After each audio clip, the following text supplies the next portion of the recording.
Yesu asifiwe. Kitabu hiki cha Wagalatia sura ya 4 na ule mstari kuanzia wa kwanza mpaka mstari wa 7. Nisome kama ilivyoandikwa, baadaye naeleza. Lakini nasema ya kuwa mrithi wakati wote awapo mtoto hana tofauti na mtumwa, ingawa ni bwana wa yote, bali yuko chini ya mawakili na watunzaji hadi wakati uliokwisha kuamuliwa na Baba. Kadhalika na sisi tulipokuwa watoto tulikuwa tukitumikishwa na kawaida za kwanza za dunia. Lakini ulipowadia utimilifu wa wakati, Mungu alimtuma mwanawe ambaye amezaliwa na mwanamke, amezaliwa chini ya sheria,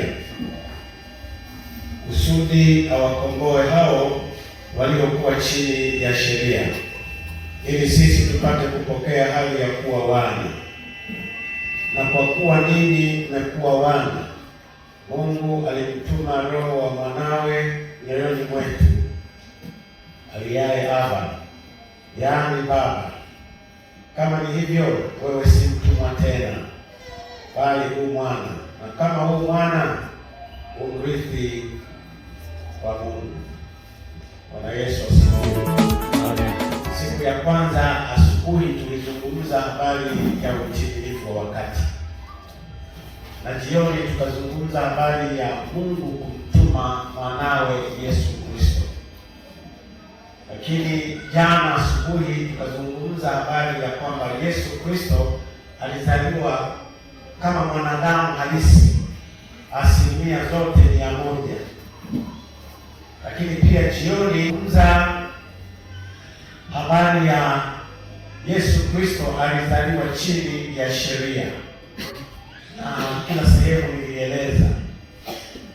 Sasa kwa siku ya leo nazungumza tu ule mstari wa 6 na wa 7 unaosema kwamba, na kwa kuwa ninyi mmekuwa wana, Mungu alimtuma Roho wa mwanawe mioyoni mwetu, aliaye Aba, yaani Baba. Kama ni hivyo, wewe si mtumwa tena, bali u mwana, na kama u mwana, basi umrithi kwa Mungu. Bwana Yesu asifiwe. Amen. Bwana Yesu asifiwe. Amen.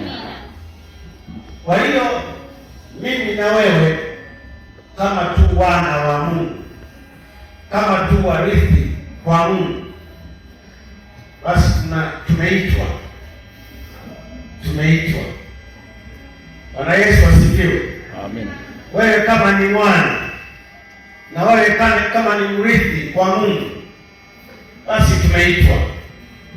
Mimi nimeitwa, wewe umeitwa. Mwambie jirani yako umeitwa. Na kama asikii, wewe ukamtikise kidogo hivi, umeitwa. Labda atasikia tena, mwambie tena kwa mara ya pili, uitanwa. Lolo chenge.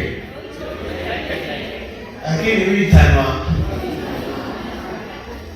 Mwambie hivyo, kwamba lolo chenge uitanwa. Hata kama ukichenga umeitwa, mwambie hivyo. Umeitwa. Umerudi kwa kauturu. Unagesha ndio kama uitanwa, umeitwa. Sio kwamba umeitwa kuiba, umeitwa kuloga, umeitwa kuzini, umeitwa kunywa pombe. Haujaitwa kwa ajili ya hilo. Hata washiani hana mtikiroko. Kutena pombe na kosha. Oya hata washiani. Wandi kile ni mko. Washiani. Tena Mungu. Alamu uitanwa. Eti umeitwa. Na watu wengine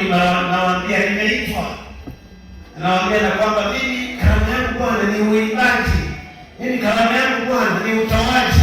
Mimi karama yangu Bwana sikini huduma katika kanisa, lakini baba unasiri. Akana ukabuturuku. Hizo ni chenga za karibu na borini. Utafia huko, na utakapofia huko na hakuna msaada. Umeitwa kumtumikia Mungu, kumtolea na hautoi. Umeitwa kufanya nini sasa? Badala yake umeitwa ukaanza kuloga. Hakuna wachawi huko. Bwana Yesu asifiwe. Hakuna wachawi huko. Wachawi wakati mwingine sio tu wale wanaokuuliza. Wewe kama ni muongo, wewe ni mchawi. Uliloki. Kama rono.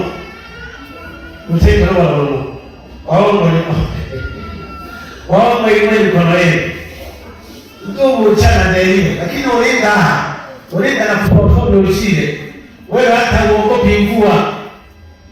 Msumbego wetu wanao uchile sehemu fulani, mwingine kwenda mtaa mwingine. Kama hawa karibu koya. Bwana Yesu asifiwe. Bwana Yesu asifiwe. Amina. Abandi wale mambo leo tena kwenye Krismasi nitakununulia na zawadi. Wako ndo watokaji hojo. Ukuta kuna watu ya tio paka ndio ndio tunaje. Karimu, kajojo na muhongwa. Mungu. Bwana Yesu asifiwe. Amen. Mungu. Lakini unasema ya kwamba umeitwa kufanya nini? Nahitaji kuitwa umtumikie Mungu kwa moyo wako wote, kwa nguvu yako yote, kwa akili yako yote. Sio kujionyesha ya kwamba yanatoka kimehe. Kuna watu wanaovaa bwana tena kwa gharama kubwa na mwanamo.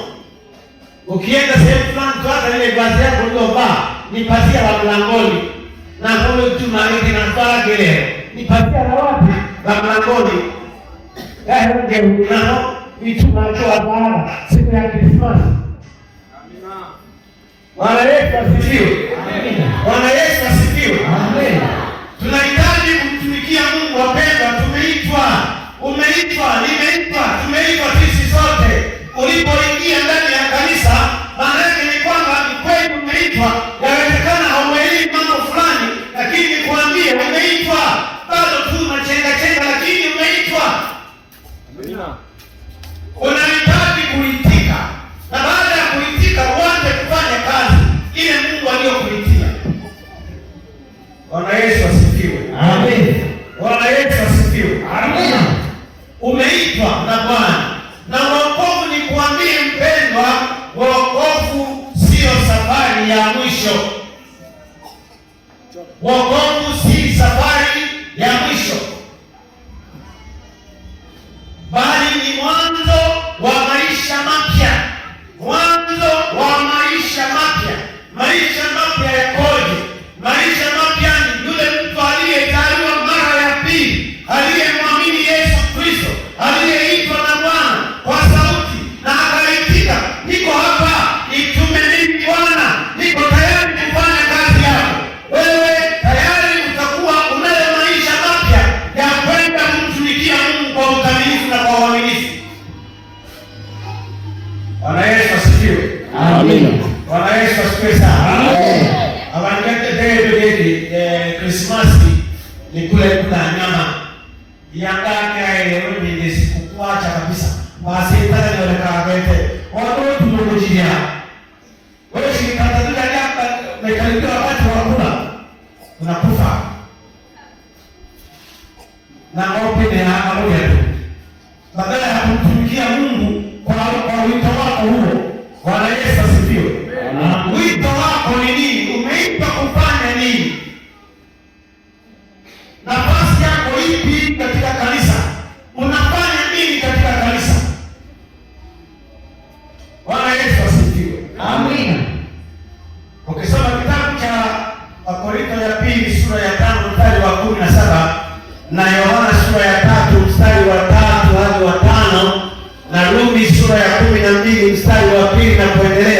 utaona hao jinsi wokovu unavyokuja, kwamba wokovu si mwisho wa safari, isipokuwa ni mwanzo wa maisha mapya ya mwanadamu, ya Mkristo aliyezaliwa mara ya pili, aliyemwamini Yesu Kristo kuwa Bwana na Mwokozi wa maisha yake. Bwana Yesu asifiwe. Amen. Wito wako sio kupokea zile soda ulizokuwa ukipokea. Naambia hao wageni sasa. Amina. Ndio waangalia wengine, ulibaadaye soda wahuzunika sana. Wasanawali ngenifinie. Unakuwa ni soda kreti mbili ili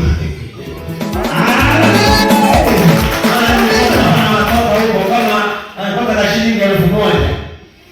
Yaani amechoka zaidi ya kuchoka. Soda hiyo ndio wito wako. Ndio shida hii moja. Wataka ngeke hapo. Kama ngeke. Maana Yesu. Kwa soda hiyo ndio wito wako. Hayo. Hizo ni neema ndogo na neema kubwa sipo zinakuja. Siku moja nikiwa chuo cha Biblia, nikiwa mwaka wa pili, mwenzetu tulikuwa naye tunafanya useremala hapo, lakini akaitwa na mzungu, akaitwa kwa jina lake la baba yake Saida. Njoo huku. Mama mmoja mzungu akamwita, akaenda. Hatukujua anayeitwa nini. Alikuwa mwaka wa 4. Akaenda akakaa muda mrefu zaidi. Baadaye akarudi. Aliporudi, neema ndogo na nini na kubwa, si ndio? Aliporudi akarudi anatembelea kitu fulani kama linguo hivi, lakini pia na pampu ile ya kushindilia hivi. Na baadaye jamaa kwa kujiona zaidi, alipofika mahali hapo, hata bila kutusemesha, akaweka ile pampu yake, akaanza kushindilia. Chui. Kumbe bwana ni godoro la upepo. Godoro la nini? La upepo la safari. Ikakaa vizuri mahali pale. Tukamuuliza, hii ni nini? Jamaa akajibu tu tena kwa kujidai kabisa. Ni neema ndogo na kubwa. Bwana Yesu asifiwe.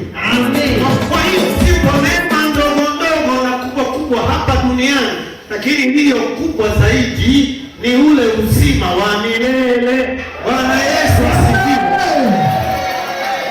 Tumeitwa ili kufuatia huo uzima wa milele, kwamba uko wapi, kutafuta ule uzima wa milele ambao ni uzima tele kwa kila mwanadamu anayemwamini Yesu Kristo kuwa Bwana na Mwokozi wa maisha yake.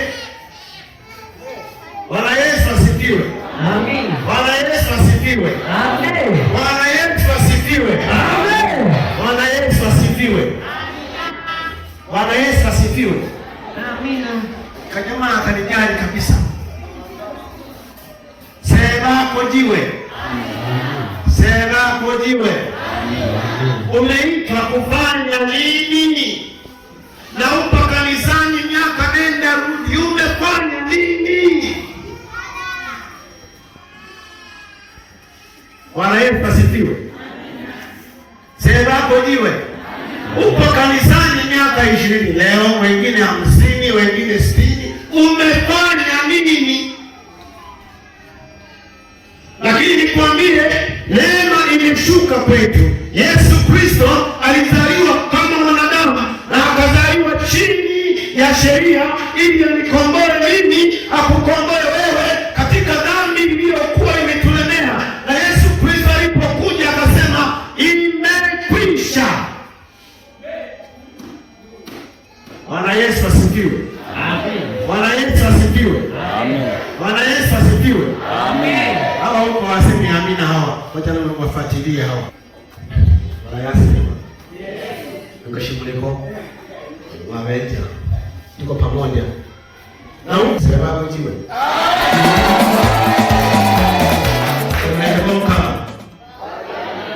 Tumsifu Yesu Kristo. Shalom. Hata sasa Bwana msaidia. Bwana ni mwema. Bwana Yesu asifiwe. Amen. Ndugu zangu, tumeitwa. Mwambie jirani yako umeitwa. Usijihofu wala ondoa wasiwasi. Bwana anakujua. Hata kama mwanadamu asikujue, Mungu anakujua. Hata kama wakusengenye, lakini Mungu anakujua. Sema akujiwe. Amina. Sema akujiwe. Amina. Lakini ujue ya kwamba yupo mwizi anayetuiba wakati wote. Akatuiba akili zetu, fikira zetu, mawazo yetu, akatuiba.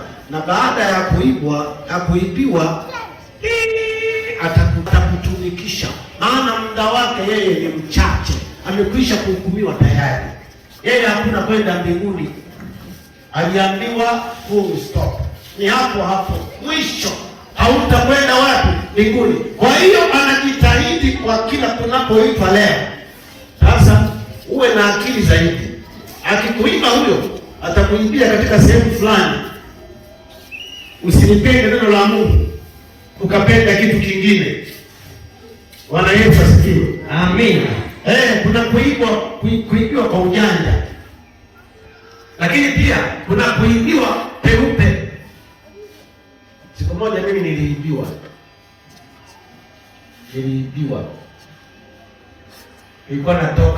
Nilienda Nairobi mwezi wa 9.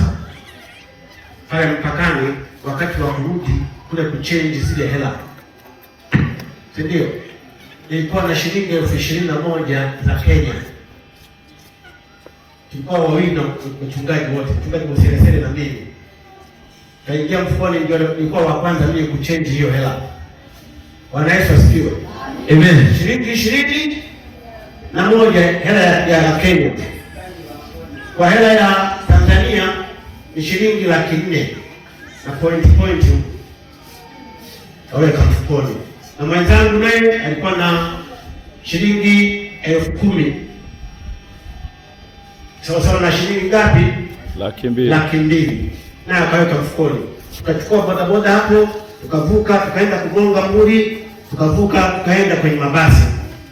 Kufika kwenye basi, aingie tukakaa. Mimi nilikuwa dirishani, mwenzangu alikuwa mwanzoni. Bwana Yesu asifiwe. Amina. Kuibiwa kwa aina nyingi. Bwana Yesu asifiwe. Amen. Nikaanza mimi mwenyewe nisihesabu hela zangu. Mimi mwenyewe wakati na wakuchange hapo, mimi mwenyewe 1 2 mpaka ngapi? Mpaka 400 nikaweka na zaidi nikaweka. Kuja kuhesabu. Sikomea 200. Sikuamini. Nikarudia tena. Tete. 200 tu. Asasiendelee. Mwenzangu naye akabaha. Naye akaingia mfukoni. Naye akahesabu. Shilingi 80,000 hazipo. Akabaha kabisa. Nikamwambia ndugu yangu, tulia hapa mambo yameshauzwa hivyo. Kumilia tu. Bwana Yesu asifiwe. Amen. Hizi ni hela tu, si ndio? Na kweli tukavumilia na mpaka leo tukavumilia. Hatukwenda kwa waganga wa kienyeji kwenda kuangaliwa nani aliyetuibia hiyo hela sina na gani. Hakuna shida yoyote, na sisi tulihudumia kwa njia hiyo. Tulihudumia kwa njia hiyo. Bwana Yesu asifiwe. Amen. Shetani ni mjanja, anaweza kukuiba. Atafanya tekniki yoyote akaukamata. Na hatimaye hata kaongea na utumishi wako ulikoitwa kumtumikia Bwana, ukaanza kwenda pembeni na ukamwacha Bwana, ya kwamba Bwana amekuchagua kutumika katika roho na kweli, katika taabu na shida, ukaanza kuchenga na kwenda sehemu nyingine. Ni hatari zaidi. Nahitaji wapendwa tuwakumbushe hivi, tumeitwa kila mmoja katika sehemu yake. Umeitwa kumtumikia kwa namna gani na kwa jinsi gani? Nahitaji kujitoa kikamilifu kumtumikia nani? Mungu. Zawadi ipo na neema ipo, na neema yetu kubwa zaidi ni uzima wa milele. Uzima wa milele. Amina. Mwambie jirani yako uzima wa milele. Uzima wa milele. Bwana Yesu asifiwe. Amina. Bwana Yesu asifiwe. Amen. Bwana Yesu asifiwe. Amina. Tumeitwa. Tumeitwa. Tunahitaji tumtumikie Mungu kwa kiwango cha juu zaidi. Ukitumika kwa kiwango cha juu zaidi, hata wewe mwenyewe utaendelea kujihisi ya kwamba ni kweli unafanya kazi ya Mungu. Lakini kama haujitumi kumtumikia Bwana kwa kiwango kikubwa zaidi, hata wewe mwenyewe utaanza tu kujihisi kweli mimi hapa ninachenga kila wakati. Bwana Yesu asifiwe. Amen. Bwana Yesu asifiwe. Amen. Bwana Yesu asifiwe. Amen. Lakini pia kuishi maisha ya utumwa. Bwana Yesu asifiwe. Amen. Waliokombolewa hawapaswi kuishi maisha ya utumwa. Nikisema utumwa, naye kwamba shetani anatutumikisha kwa namna moja au nyingine, tofauti na jinsi Bwana alivyotuita kumtumikia. Akaanza kumtumikisha shetani kwa mambo mengine, na kwa mambo hayo ambayo unaona sio ya kweli, hauwezi kuyafanyia kwa hadharani, utafanya kwa uficho ili wasikuone. Maana unajua ya kwamba hii ni kosa, hii ni dhambi, lakini waiendea dhambi hiyo.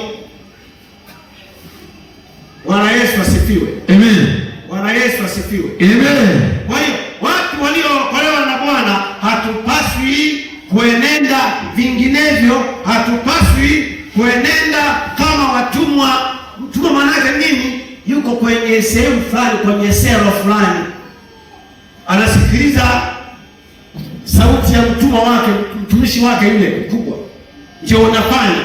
Lakini sisi Bwana alipokuja alituweka huru, na Bwana akikuweka huru utakuwa namna gani?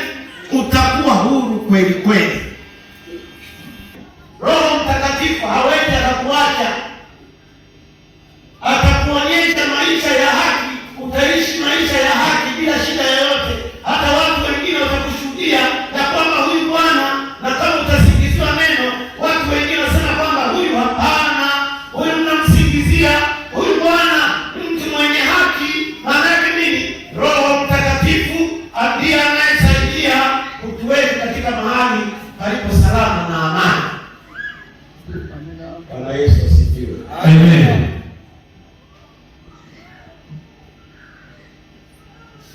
Lakini pia tunayo haki ya kumwita Mungu Aba. Na neno hapo kwa Kiaramu, ni neno la Kiaramu.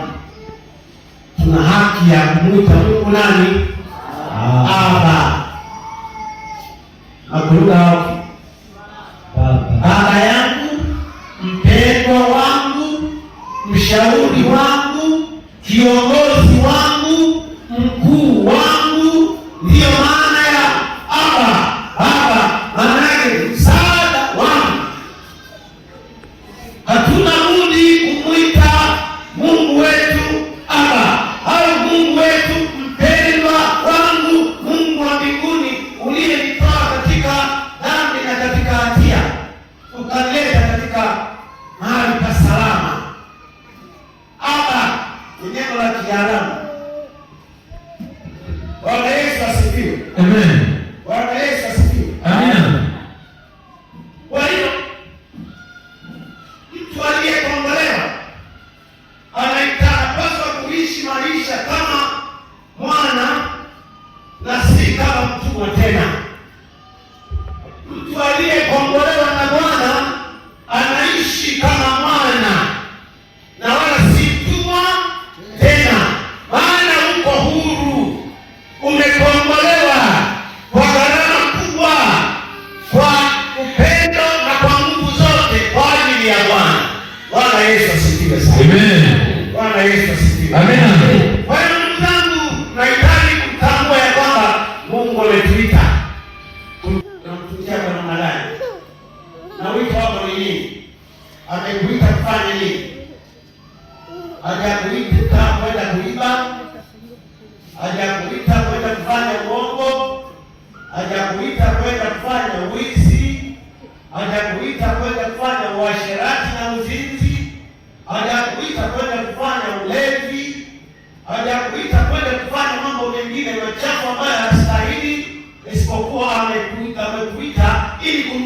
kumshuhudia ya kwamba yeye ndiye Bwana na Mwokozi wa maisha yako, na mwisho wake tunatarajia nini? Tunatarajia ile neema, kurithi uzima wa milele. Bwana Yesu asifiwe. Amen. Bwana Yesu asifiwe. Amen. Bwana Yesu asifiwe. Amen. Nikusihi tu kwamba mpendwa, simama katika wito wako, wala usitangatane huku na kule. Dunia na mambo yake yote yatapita, lakini neno la Bwana litabaki mahali pale, litasimama, litaendelea kuhubiriwa, litazungumzwa kila kona, neno la Bwana. Lakini maneno mengine yote yatapita, na muda ukipita sasa, neno la Mungu, watu neno la Mungu watalitafuta na wasilione. Kwa hiyo inakuwa ni hasara kwako. Bwana Yesu asifiwe. Amen. Bwana Yesu asifiwe. Amen. Umeitwa kufanya nini? Mungu ametuita. Kwa hiyo jitathmini maisha yako yakoje, na Mungu amekuita kufanya nini? Na Krismasi hii ya mwaka 2025 inaishiria hivyo. Je, umefanya nini kule nyuma? Na sasa unatarajia kufanya nini baada ya siku ya leo? Siku za mbele unatarajia kufanya nini? Nahitaji tathmini mwenyewe, utafakari na ujiona ya kwamba una wazo gani kile maisha yako kwa ajili ya Bwana, na Bwana amekuita wewe mwenyewe kwa jina lako. Maana yake nini? Kila muulize kwamba jina lako ni nani, unajitambulisha, mimi ni fulani, tena jina zuri. Lakini sasa yale matendo unayotenda, unayofanya kule vijijini, kule nyumbani, kule kwenye mtaa kule, kama ni mwanamke umekuwa kama jambo la wageni, kila mmoja za mgeni akani kisha na mtakayo patio nenda kwa fulani, jambo la wageni, alafu ule mtu wako haya, alafu ule kiongozi wa kanisa kwenye idara fulani. Lakini wewe ni jambo la nini? La wageni, kila naye kuja kwa mambo ya ovyo, wewe ndio unafanya hivyo, na ndio mtaji wako huo. Yatakutokea puani, yatakutokea puani, ni kilio na kusaga meno. Bwana Yesu asifiwe. Amen. Amekuita Mungu kumtumikia katika roho na kweli. Mambo mengine achana nayo. Mambo dunia hii itapita na mambo yake yote, hata kama utayapenda kwa jinsi gani yatapita. Lakini neno la Bwana kama ukilishika, Mungu anakuruhusu utumike kwa kweli kabisa, na siku ya mwisho utaurithi uzima wa milele. Amen.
kwa ajili ya kutenda mwili wako Kristo.